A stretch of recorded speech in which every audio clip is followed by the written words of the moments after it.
જે રસ્તો બંધ થયો એ જ તમારો યુટર્ન હતો. જીવનમાં ક્યારેક એક વાર મળેલી ના આપણને અંદર સુધી હચમચાવી નાખે છે. કોઈકે આપણને સ્વીકાર્યા ના હોય, કોઈકે આપણી કાર્યક્ષમતા પર વિશ્વાસ ન મૂક્યો હોય, કોઈક સંબંધ આપણી માન્યતા મુજબ ચાલ્યો ન હોય.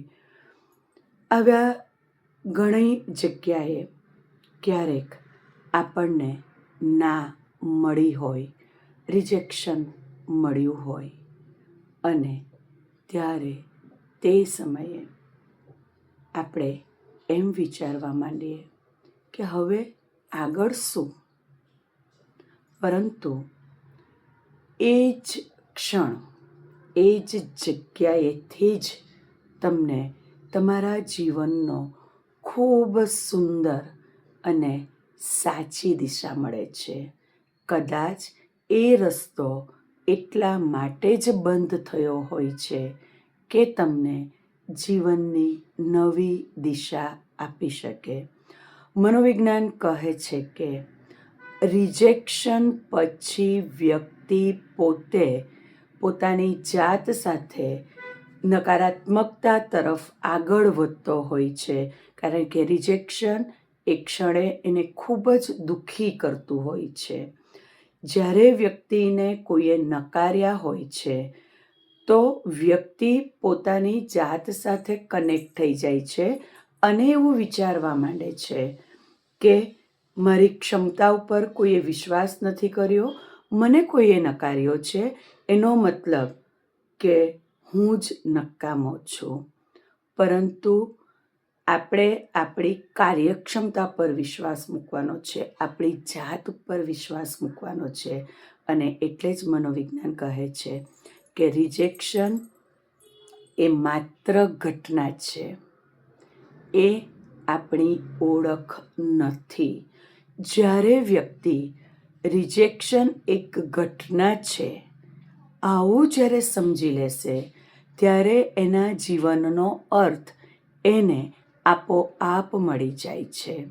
તો આજે આપણે નક્કી કરીએ કે આપણા જીવનમાં મળેલા રિજેક્શનને યાદ કરીએ, કારણ કે એ જ સમયે જે રિજેક્શન મળ્યા છે ત્યારથી જ આપણે એક નવો યુટર્ન લીધો છે, આપણને નવી દિશા મળે છે.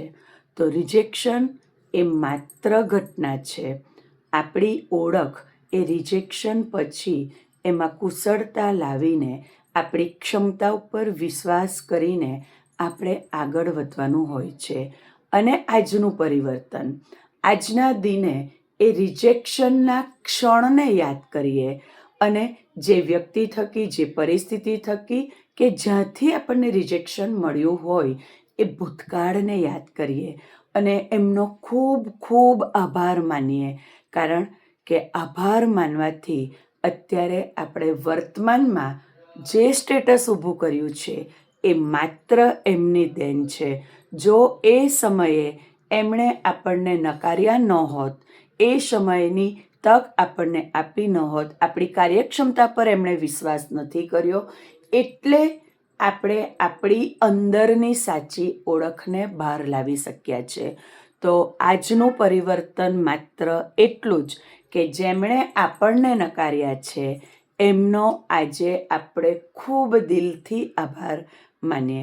આજની ગોલ્ડન લાઈન: જીવનના દરેક રસ્તાઓ માત્ર કદાચ એટલા માટે બંધ થતા હોય છે કે આપણને એક નવી દિશા આપી શકે અને આપણા ફ્યુચરને, આપણા પ્રેઝન્ટને ખૂબ વધુ સારું નિર્માણ કરી શકે. મિત્રો, તમને મારા અવનવા આ વિષયોની શ્રેણી ગમતી હોય તો જરૂરથી મારી યુટ્યુબ ચેનલને સબસ્ક્રાઈબ કરજો. અને મારા ફેસબુક અને ઇન્સ્ટાગ્રામના ફ્રેન્ડ્સને પણ એટલી જ નમ્ર વિનંતી છે કે મારી ઈચ એન્ડ એવરી પોસ્ટને જો તમને ગમતી હોય તો જરૂરથી ફોલો કરજો. આવતીકાલે ફરી મળીશું. હું તૃપ્તિ વ્યાસ, સાયકોલોજિસ્ટ, ટીચર્સ, સોશિયલ વર્કર, એક નવા જ વિષય સાથે.